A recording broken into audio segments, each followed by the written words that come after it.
জাতিসংঘের ৮০তম সাধারণ পরিষদের অধিবেশনে স্বাগতিক দেশের প্রেসিডেন্ট হিসেবে ভাষণ দিয়েছেন প্রেসিডেন্ট ডোনাল্ড ট্রাম্প। এ সময় দেশে দেশে যুদ্ধবন্ধে তার অনন্য ভূমিকার ফিরিস্তি তুলে ধরেন president Trump.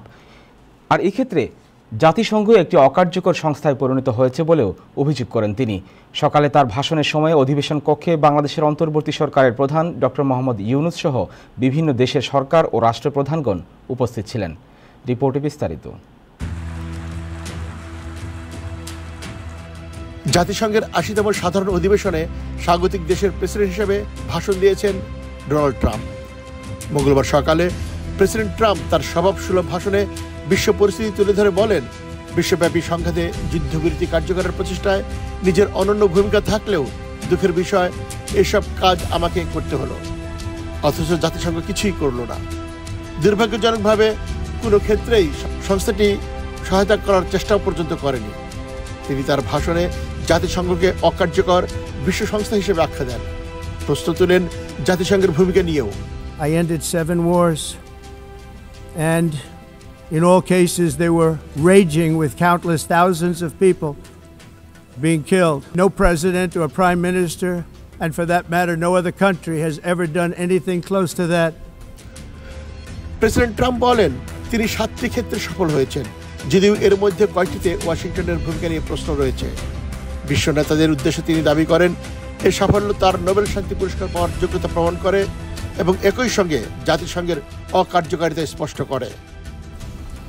And I did it in just 7 months. It's never happened before. There's never been anything like that. I'm very honored to have done it. It's too bad that I had to do these things instead of the United Nations doing them.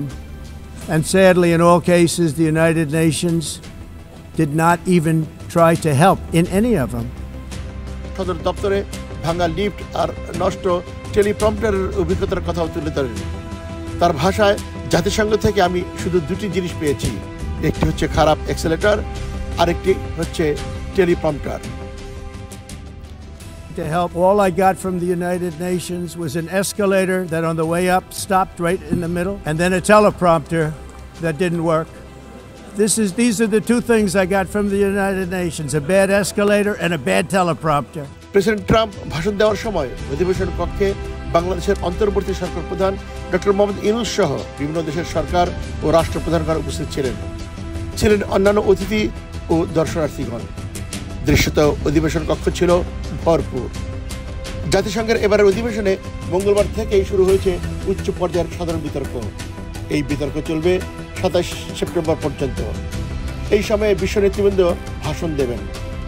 বাংলাদেশের সরকার প্রধান হিসেবে doctor Mohammad Yunus ভাষণ দেবেন 26 September শুক্রবার। Salauddin Ahmed, Time Television, New York.